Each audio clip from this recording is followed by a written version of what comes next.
নাই, আমার সোনার বাংলায়, আমার সোনার বাংলায় ধর্ষকদের ঠাঁই নাই।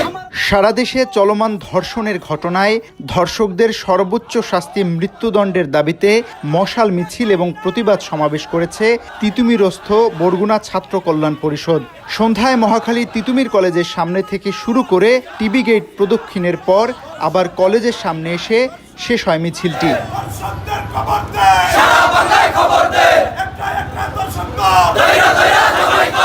মিছিল পরবর্তী সমাবেশে বক্তারা সরকারের কাছে ধর্ষকের সর্বোচ্চ শাস্তি মৃত্যুদণ্ডের আইন পাশের দাবি করেন। দ্রুত সময়ের মধ্যে সকল ধর্ষকের শাস্তির দাবিও জানানো হয় সমাবেশ থেকে। এই দেশে এখন ধর্ষণ একটি নিয়মিত ঘটনায় পরিণত হয়েছে। এটাকে ধর্ষকরা কিছুই মনে করে না।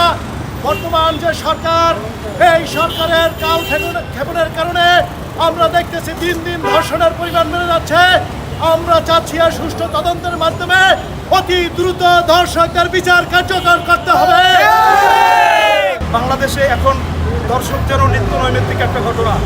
এই ধর্ষণ, রাহাজানি, চুরি, ছিনতাইয়ের মতো এই ধরনের রোমহর্ষকর ঘটনা এর আগে আমরা যেমন স্বৈরাচারী শেখ হাসিনার আমলে দেখেছি, এখনও ঠিক তারই বহিঃপ্রকাশ দেখতে পাচ্ছি। এর আগে জুলাই আগস্ট গণঅভ্যুত্থানে সকল শহীদদের স্মরণে ইফতার ও দোয়া মাহফিলের আয়োজন করে সংগঠনটি।